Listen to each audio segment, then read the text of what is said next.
Okay, so this is Neanderthal DNA coming your way right here. So 90% of blunt force attacks are this. Usually it starts out not with this.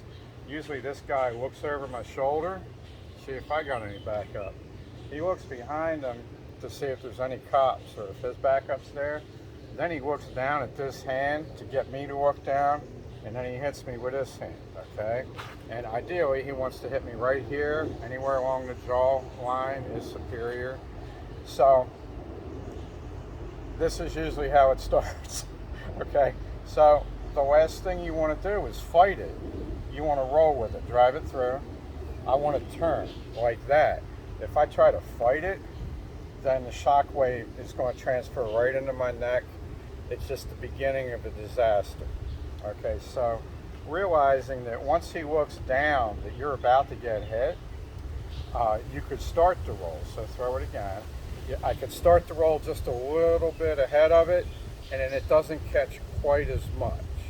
All right, so, and do this one a little bit slower so I can show the shoulder raise. The next portion, if I get a little bit more warning, is I'm going to try to insert my shoulder, okay? It's usually not going to go that good. Let's say he gets it over. Maybe he's taller than me, and I haven't fully inserted my shoulder, but since I started to insert it, even if he already hit me here, my shoulder's now driving his fist past, and I'm eating even less of it. And so now you go again.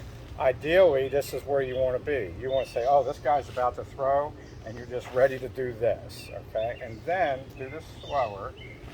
Now, you've probably seen Tyson Fury do this. Okay, take it. And I'm going to let you hit me. Okay, boom. That's no good. Now, even after getting hit, I can raise my shoulder, and if I'm taller, I can raise my elbow too, which gets him over here. If I can survive this one shot, I'm here, and if it's this guy I'm not wrestling with him, I'm running away, okay? But if you're the strong dude, then boom, this guy has essentially given you his whole side to grapple with. So we can, if you have enough time to put this here, okay, it's helpful. So do this again, okay? If I can get this up to here, it's helpful because it allows me to slap this down and then get away. The other thing it allows me to do, just hit me in the chin, and let's say I'm just bringing this part up first, is it gives me an option for catching my teeth, okay, if I want to, but mainly it gives me this option right here, and then, you know, martial arts people would show you some kind of fancy stuff here, but this guy is 3 times as strong as me, so I'm just looking for a takeoff and I'm running, okay? But this is something that you can practice when you're doing your boxing. And Floyd Mayweather and Bernard Hopkins made an extended career off of this because they ended up fighting guys that came out of the amateur game after clinching was no longer allowed. So the thing that works here, so hit me with this again, okay? Just hit me with the whole thing again. Okay, I ate it, that sucks. I didn't even get this up in time, but my hand is down here, so there's value in me not having my hand up because my hand is down here and I'm on his hip. I can push away like this and run that way. And when you push off of him, you're sending his energy in the opposite direction of where he would need to follow you.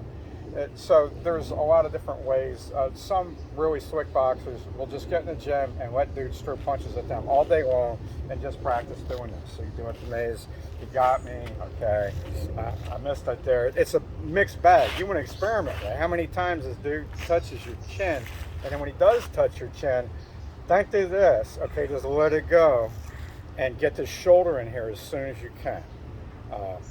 And if you practice, I trained with a Kempo guy, he was a cop, and he used to practice doing a lot of work like this to practice, and we would spar together. When you hit this guy, he was cagey, it was Captain Roach, okay? He would practice, even when he threw a punch, doing this.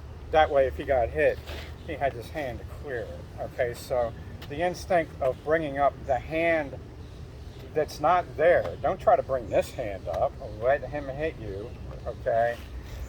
Take it, you got hip contact here, you've got this, and this is not that bad a deal because what would really suck would be if this wasn't a punch and he just jigged you. Right? It was just like, this is a real attack, okay? So again, not going into this when there's a confrontation, but keeping this down here. If he does the whole checklist thing, he looks over me, he looks behind him, he looks down, okay, I'm hoping he does this instead of digging in his pocket and coming up with something to stab me. And if he does that, that's what kills me. So this hand is down here to gum this up in some way.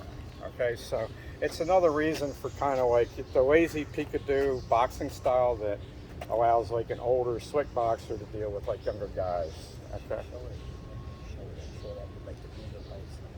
Oh, okay. So the movement would be like this. Okay, so if I get hit first, I'm just rolling with it. And then I'm rotating underneath of it with my foot. I'm not keeping my foot planted and then just letting my jaw turn like this. It'll cause a lot of stress up here. It could knock me out. So as soon as I get hit here and I start to turn my chin to go with it, probably not turning enough to take much off of it, then I want to pivot on this foot down here and let this whole side of my body rotate around my spine, and as soon as I can, pick my shoulder up, okay, to interfere with a follow through, because once you start to turn, what's going to knock you out is if he runs from his fist to his elbow right through here and does this, and that force just passes through there, and you got the twist on the spine, so you'll get hit and then roll with it, and immediately you're trying to divert the forearm with this shoulder. And the farther through the punch, the better it works, because his forearm's wider back here by the elbow. And at the very least, you'll be able to catch the elbow with your shoulder, and it won't be like a full 100% aided kind of punch.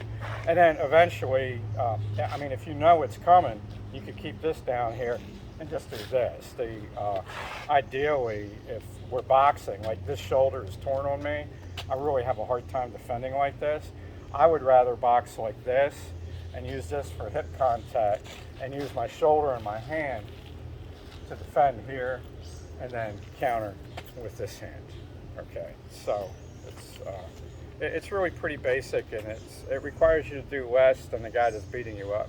So I like it.